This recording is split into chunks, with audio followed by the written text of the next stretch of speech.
दोस्तों, माँ बहन, बेटी और बहू के अलावा दुनिया में कुछ ऐसे रिश्ते भी हैं जिनके तकद्दस को किसी सूरत पामाल नहीं किया जा सकता। अगर इन रिश्तों के तकद्दस को पामाल किया जाएगा तो ना ही समाज उसे बर्दाश्त करेगा और ना ही हमारा दीन इस तरह की गलत हरकतों की इजाजत देता है। बल्कि किसी भी दीन में अगर आप इन मुकद्दस रिश्ते, मिसाल के तौर पर माँ बहन, बेटी के अलावा ताई, चाची, मुमानी और फुप्पी या फुफ्फो, ये वो रिश्ते हैं जिनके साथ सेक्स वगैरह करना, इसको हमारा माशरा भी इसकी इजाजत नहीं देता और ना हमारा दीन इसकी इजाजत देता है, बल्कि ये गुनाह है, गुनाह कबीरा में आता है और इसको ना दुनिया कबूल करती है और आखिरत में भी इसकी एक भयानक सजा मिलेगी। तो आज की वीडियो भी इसी टॉपिक पे है। हमारे टॉपिक कुछ हसास नौयत के होते हैं, कुछ सेंसिटिव होते हैं, बोल्ड मौज़ूआत को हम चुनते हैं और ये इसलिए है कि ये हमारे माशरे का कड़वा सच है और इस कड़वे सच से खुद को दूर नहीं रखा जा सकता और न ही इसको छुपाया जा सकता है। तो दोस्तों, आज की कहानी भी इसी हसास टॉपिक के गिर्द घूमती है। क्या ये सारा किस्सा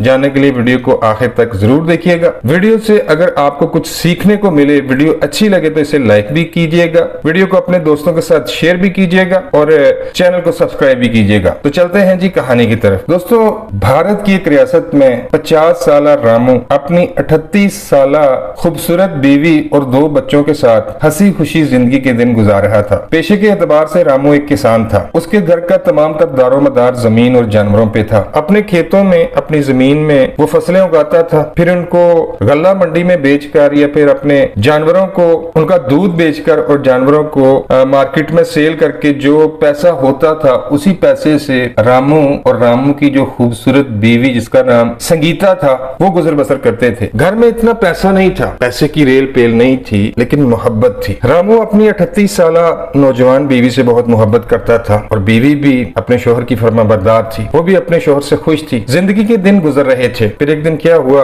कि शाम को रामू अपनी खूबसूरत बीवी के साथ बैठा हुआ था कि रामू ने अपनी बीवी से कहा कि संगीता, आज मेरी तबीयत कुछ ठीक नहीं है, तुम चली जाओ खेतों में और चारा काट के ले आओ, जानवर भूखे हैं। संगीता के मन में तो जैसे लड्डू फूट गए। ये बात सुनकर उसने अपने शोहर से कहा कि ठीक है, ऐसी कोई बात नहीं, आप घर पर आराम करें, बच्चों के साथ खेलें और मैं अभी आधे घंटे में चारा काट के ले आती हूँ। लो जी, संगीता ने कपड़ा उठाया, दरांती पकड़ी और खेतों की तरफ चली गई। संगीता के जाने के बाद रामू अपने बच्चों के साथ खेलता रहा, जानवरों की देखभाल में लगा रहा, घर के छोटे मोटे काम करता रहा। संगीता को घर से गए हुए 1 घंटा गुजर चुका था, लेकिन वो अभी तक वापस नहीं आई थी। रामू सोच रहा था कि हो सकता है कि अपनी किसी सहेली के पास खड़ी होगी हो, इस वजह से आने में उसे देर होगी। ये सोचकर रामू किसी और काम में लग गया। वक्त गुजरता जा रहा था और संगीता को घर से गए हुए 2-2.5 घंटे हो चुके थे। रामू ने अपने बड़े बच्चे से पूछा कि तुम्हारी माँ आ गई है? तो उसने कहा कि नहीं, माँ अभी तक नहीं आई। रामू को परेशानी हुई। परेशानी के आलम में रामू खेतों की जानब निकल गया। अपने खेत में पहुंचकर रामू ने देखा कि वहां तो संगीता का कोई नामो निशान नहीं था। रामू खेत में घुस गया। आगे जाता है तो क्या देखता है कि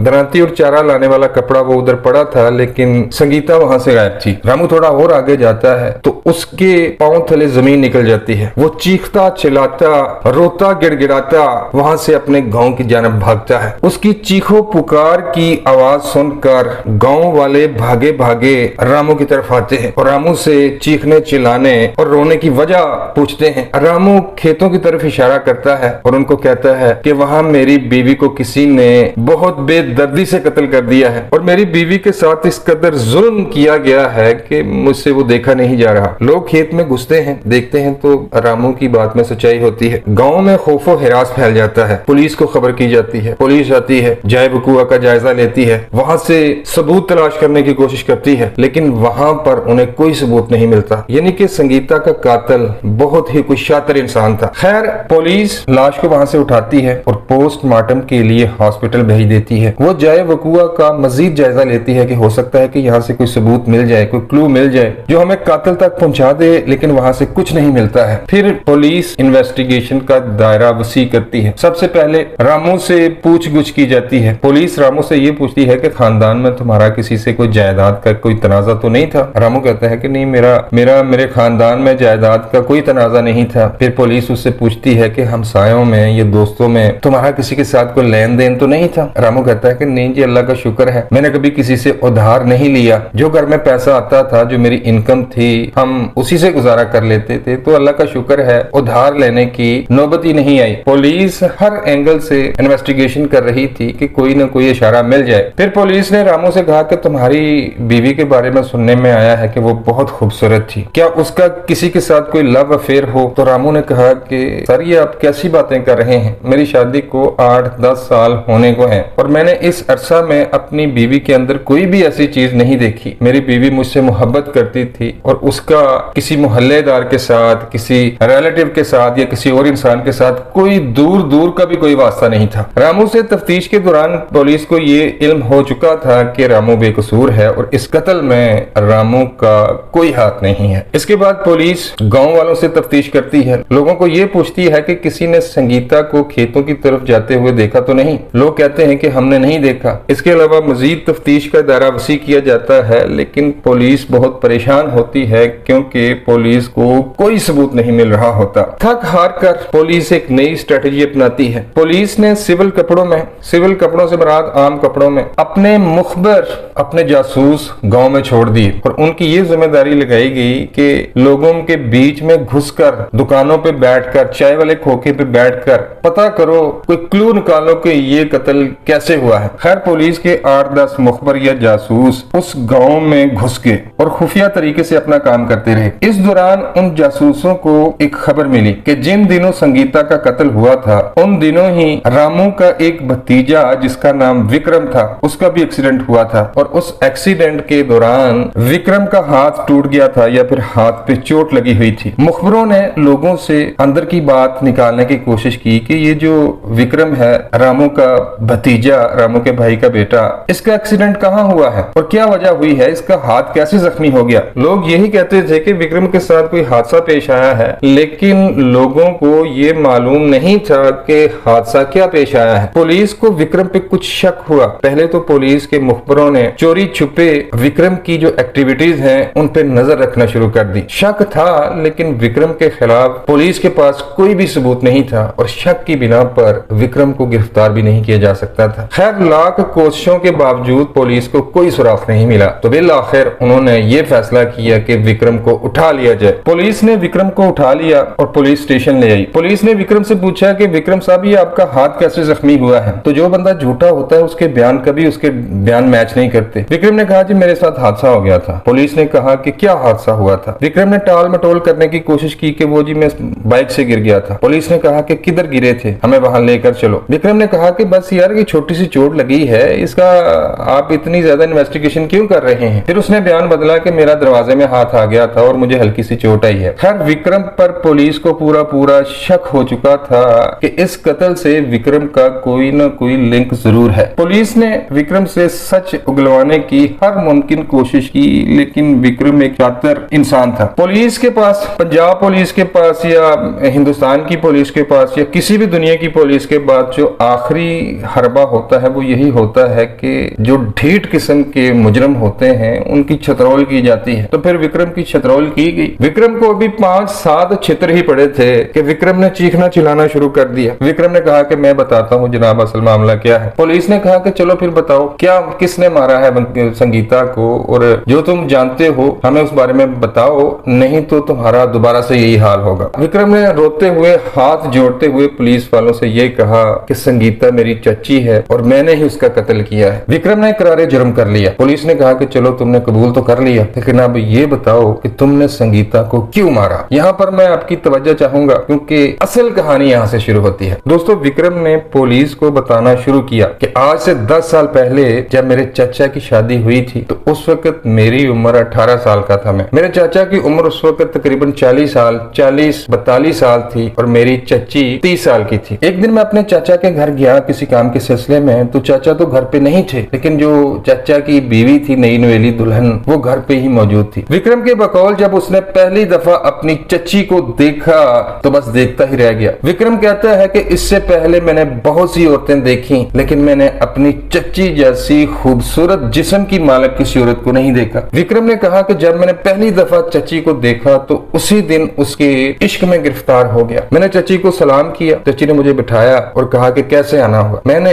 चच्ची से पूछा कि मुझे चचा से काम है। चच्ची ने कहा कि वो तो खेतों में गए हैं। खैर, इस दौरान बातें होती रही। चच्ची ने मुझसे कोई पर्दा नहीं किया था और चच्ची का नस्वानी हुस्न बिजली बनकर मुझ पे गिर रहा था। मजाक मजाक में मैंने चच्ची को ये कह दिया कि चच्ची, हमारे चाचा के तो नसीब जागे हैं। चच्ची ने कहा कि वो क्यों? विक्रम ने कहा कि मेरा चचा अगर लालटेन लेकर भी ढूंढता, पूरी दुनिया में घूम लेता, लेकिन आप जैसी खूबसूरत औरत उसे किसी सूरत नहीं मिल सकती थी। विक्रम अपनी चाची की तारीफें करने लगा और जाहिर सी बात है कि जब आप औरत की तारीफ करोगे तो वो खुश ही होगी। विक्रम की चाची भी विक्रम की पर्सनैलिटी से बहुत मुतासर हुई। उसकी वजह ये थी कि चाची और उसके शोहर की उम्र में 10 से 12 साल का फर्क था और विक्रम के मैं अगर आपको जिस्मानी खदोखाल के बारे में बताऊं तो वो पूरा एक बॉडी बिल्डर था। अपने घर की इकलौती औलाद थी। दूध मक्खनों में वो बंदा पला था, लाड़ प्यार में वो बंदा पला था। अच्छी उसकी हाइट थी और मजबूत जिस्म था। चच्ची ने जब इतने मजबूत जिस्म के मालिक को देखा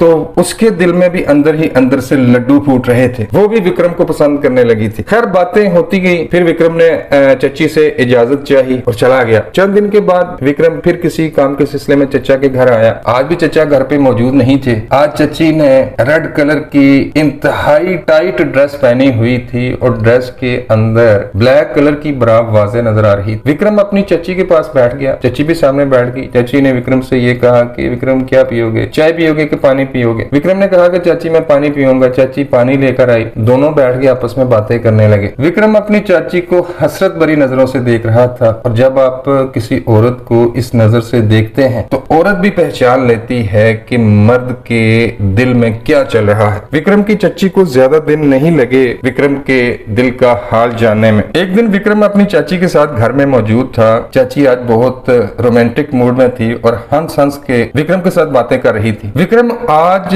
तहैया करके आया हुआ था कि आज कुछ भी हो जाए, मैंने अपनी चाची से अपना हाले दिल बयान करना है। विक्रम ने डरते हुए चाची से कहा, चाची, अगर आप बुरा ना माने, मेरी इज्जत अब आपके हाथ में ही है। आप चाहें तो इसे रोल दें और आप चाहें तो मेरी इज्जत आप ही बचा सकती हैं। चाची ने कहा, बोलो क्या बात है? विक्रम ने कहा कि चाची, जिस दिन से आपको देखा है उस दिन से ना तो मुझे दिन को चैन है और ना मुझे रात को नींद आती है। मुझे 24 घंटे आपका ख्याल रहता है। फिर विक्रम ने अपनी चाची का हाथ थामा, अपनी छाती को लगाया और इकरार मोहब्बत कर लिया कि चाची, मुझे आपसे मोहब्बत हो गई है। चाची जो पहले इस इंतजार में थी वो अपने बूढ़े शोहर से खुश नहीं थी। चाची ने कहा कि तुम यहाँ ही बैठो, मैं अभी आई। चाची बाहर जाती है, पहले तो दरवाजा बंद करती है, फिर पानी का गिलास लेकर विक्रम को पिलाती है और कहती है कि बैठ जाओ। विक्रम को अपने बेड पे बिठाकर चाची उसके सामने बैठ जाती है और कहती है कि बुद्धू, मैं कब से इंतजार कर रही थी कि कब तुम इजहार मोहब्बत करते हो। तो खैर, मैंने भी जिस दिन से तुम्हें देखा था मैं भी तुम्हारी दीवानी हो गई हूँ। मैं भी अपने शोहर से खुश नहीं हूँ। मेरे घर वालों ने जबरन मेरी इससे शादी कर दी है और मेरे शोहर ने कभी भी अच्छे तरीके से मेरी ख्वाहिश को पूरा नहीं किया। खैर, वो बहुत जल्द एक दूसरे में घुल मिल गए। विक्रम को घर आए हुए अभी आधा घंटा ही हुआ था। विक्रम आज बहुत खुश था कि उसने अपनी चाची से इजहार मोहब्बत कर दिया है। चाची ने कहा कि अभी तुम जाओ, तुम्हारे चचा के आने का टाइम हुआ चाहता है, कल फला टाइम पर आ जाना। विक्रम चला गया और अगले दिन अपनी चच्ची के बताए हुए टाइम पर घर आ गया। उस दिन चच्ची ने पिंक कलर की एक इंतहाई खूबसूरत ड्रेस पहनी हुई थी और उस टाइट ड्रेस से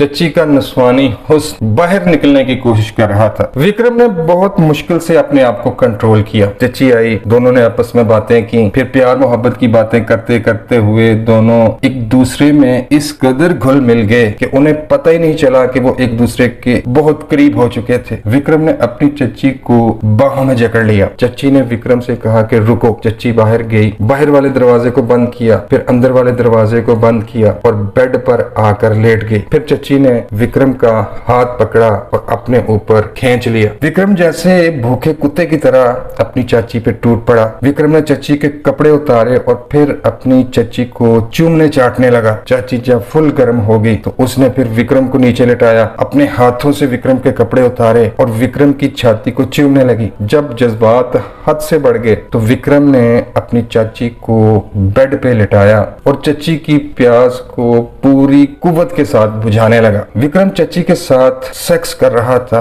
और चच्ची लज्जत से चच्ची की आवाजें निकल रही थी। खैर, ये सिलसिला 1-1.5 घंटे तक चलता रहा। जब वो हम बिस्तरी से फारिग हो गए तो चची ने विक्रम को उसी बेड पे बिठाया, उसके लिए पानी लेके आई, उसके लिए दूध लेके आई, उसकी खातिर तवाज़ा की, जाते हुए उसको पैसे दिए। अच्छा, इसी तरह चची और विक्रम का माशका चलता रहा। यानी जिस दिन चची का दिल करता, चची विक्रम को फोन करती कि आ जाओ, आज मेरा दिल कर रहा है। विक्रम आता और आकर घंटों अपनी चाची के साथ हम बिस्तरी करता, मजा लेता, उसकी वंजली बजाता। इस काम को करते हुए 5-7 साल का अरसा कब गुजर गया हमें पता ही नहीं चला। इस दौरान जब भी मुझे मौका मिला, मैंने पूरे जोश के साथ और पूरे दिल के साथ अपनी चची के साथ जना किया। और चची भी जब मेरे साथ हम बिस्तरी करती थी तो वो इतनी खुश होती थी, वो मुझे इतना प्यार करती थी कि इतना प्यार शायद उसने कभी अपने शौहर के साथ भी नहीं किया था। जब मैं अपनी चची की वंजली बजाकर फारिग होता था तो चची मुझे चूमती चाटती थी, मेरी खिदमत करती थी, मुझे दबाती थी, मेरे लिए तरह तरह के खाने बना के लाती थी, मुझे पैसे देती थी। एक दिन मैंने अपनी चची से पूछा कि चची आप मुझसे इतनी मोहब्बत क्यों करती हैं? तो चची ने कहा, अगर सच बताऊं तो मुझे तुम्हारी मर्दानगी और तुम्हारी जवानी से मोहब्बत है। जब तुम मेरे साथ जना करते हो, जब तुम मेरे साथ हम बिस्तरी करते हो तो मुझे इतनी लज्जत आती है कि मैं अल्फाज में बयान नहीं कर सकती। मैं खुश होकर तुम्हें पैसे देती हूँ, मैं खुश होकर तुम्हारी सेवा करती हूँ। रामू पुलिस को बताता है कि संगीता अपने शोहर को बहुत नापसंद करती थी। उसकी बुनियादी वजह यह थी कि संगीता उसके शोहर की यानी कि मेरे चाचा की उम्र में 12 साल का फर्क था और संगीता के बकौल वो ना मर्द था, उसमें मर्दों वाली ताकत बिल्कुल भी नहीं थी। वो इन 8-10 सालों में संगीता को कभी भी मुतमईन नहीं कर पाया था। पुलिस ने विक्रम से कहा कि चलो ठीक है, जो तुमने हमें कहानी सुनाई है, तुम दोनों के दरमियान अगर इस कदर मोहब्बत थी, तुम्हारी चच्ची तुम्हें इस कदर चाहती थी, वो तुम्हें इस कदर पसंद करती थी, तो फिर तुमने उसे क्यों कत्ल किया? इतनी बेदर्दी से कत्ल करने की क्या वजह है? विक्रम ने पुलिस को बताया कि जब मुझे अपनी चाची के साथ जना करते हुए या हम बिस्तरी करते हुए या फिर उसकी वंजली बजाते हुए मुझे 8 साल का अरसा गुजर चुका था, तो मुझे खुद ये समझ आना शुरू हो गई थी कि जितनी हम बिस्तरी मैंने अपनी चच्ची के साथ कर दी है, इसके बाद जब मेरी बीवी घर आएगी तो मैं उसको क्या दूंगा। और इससे भी बुरी बात यह हुई कि इसी दौरान मेरे घर वालों ने मेरा रिश्ता तय कर दिया। लड़की वाले मुझे पसंद कर गए थे और मैंने भी लड़की को पसंद कर लिया था। वो लड़की चच्ची से भी ज्यादा खूबसूरत थी। एक दिन मैं रात को अपनी चच्ची के साथ था,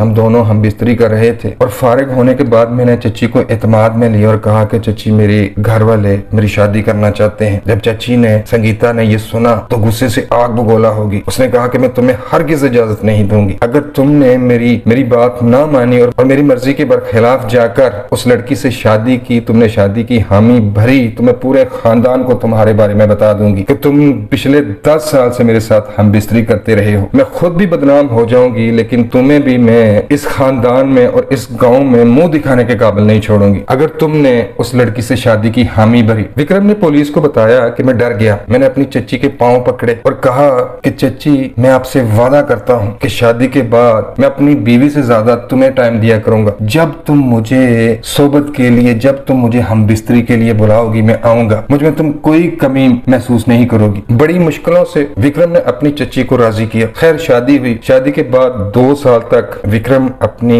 चच्ची के साथ वैसे ही करता रहा, वैसे ही अपनी चच्ची को खुश करता रहा, अपनी जवानी उस पर लुटाता रहा जैसे पहले लुटाता था। लेकिन आखिर वो कहते हैं ना कि एक लिमिट होती है, इस काम की भी एक लिमिट होती है। और 10 साल तक मुसलसल किसी औरत के साथ हम बिस्तरी करने के बाद इंसान की ताकत में कमी वाकया हो ही जाती है और वही उसके साथ हुआ। अब विक्रम की हालत ये हो चुकी थी कि ना तो उसकी घरवाली उससे खुश थी और ना विक्रम की चाची उससे पहले की तरह खुश थी। चाची कहती थी कि अब जब तुम मेरे साथ हम बिस्तरी करते हो तो मुझे वो लज्जत नहीं आती, मुझे वो सुकून नहीं आता, मुझे वो सरूर नहीं आता जो आज से 5-7 साल पहले आता था। और मेरी बात मानो तो तुम अपनी बीवी को तलाक दो। विक्रम ने कहा कि तुम जानती हो 10 साल हो गए हैं मुझे तुम्हारी ख्वाहिश पूरे करते हुए। मैं 10 साल से तुम्हारी वंजली बजा रहा हूँ और जाहिर सी बात है कि अब मुझ में इतनी ताकत नहीं रही। चाची ने कहा कि फिर पहली फुर्सत में अपनी बीवी को घर से फारिग करो, उसको तलाक दो। विक्रम ने कहा कि मैं अपनी बीवी को नहीं छोड़ सकता और आज के बाद, ये आज आखिरी रात है मेरी तुम्हारे साथ, आज के बाद मैं तुम्हारे साथ हम बिस्तरी नहीं करूंगा चाहे कुछ भी हो जाए। चाची ने कहा कि चलो फिर देखते हैं, अगर तुमने उसे तलाक ना दी और मेरे साथ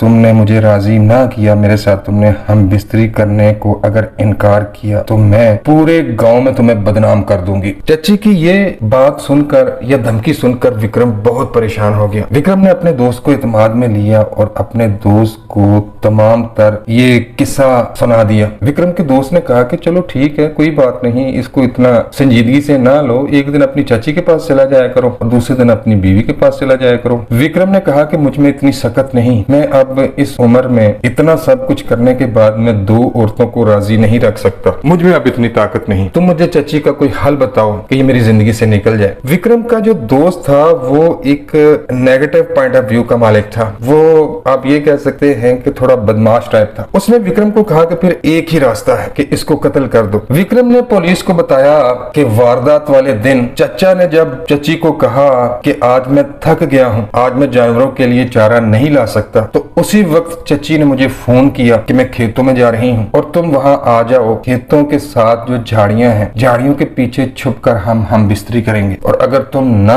आए तो मैं तुम्हारी बीवी के पास आकर सब कुछ उसे बता दूंगी। विक्रम कहता है कि मैंने अपने दोस्त को लिया, दोस्त ने मुझे एक तेजदार खंजर दिया और हम दोनों वहाँ बैठकर चच्ची का इंतजार करने लगे। झाड़ियों के पीछे जब चच्ची मेरे पास आकर बैठी और आते ही मैंने चच्ची पर खंजर का वार कर दिया। मुझे अपनी चच्ची पर इतना गुस्सा था, मैं गुस्से से अंधा हो चुका था और मैंने पे दर पे जहां आया मैंने अपनी चच्ची को खंजरों के साथ मारता गया। जब मुझे यकीन हो गया कि वो मर चुकी है, उसका कत्ल हो चुका है, तो मैं और मेरा दोस्त वहां से भाग गए। खैर विक्रम ने इकरार जुर्म कर लिया था और विक्रम का खौफनाक अंजाम उसके सामने खड़ा था। तो ये थी सारी कहानी। दोस्तों इस कहानी से हमें ये सीखने को मिला कि माँ, बहन, बेटी और बहू के अलावा ताई, मोमानी और फुफ्फो ये वो रिश्ते हैं जिनके साथ सेक्स करना या जिनके साथ नाजायज ताल्लुक बनाने को हमारे दीन ने सख्ती से मना किया है। बल्कि किसी भी आप मजहब में चले जाएं, ऐसे रिलेशन को कोई भी मजहब कबूल नहीं करता और हमारा दीन, हमारा मजहब तो सख्ती से इसको नापसंद करता है और इसकी इजाजत नहीं देता। तो जो लोग ऐसे रिश्तों के तकद्दस को पामाल करते हैं वो दुनिया में भी जलील होते हैं और आखिरत भी उनकी खराब होती है। वीडियो अच्छी लगे तो लाइक करें, अपने दोस्तों के साथ शेयर करें और चैनल सब्सक्राइब करें। मिलते हैं किसी नई वीडियो में। अल्लाह निगहबान।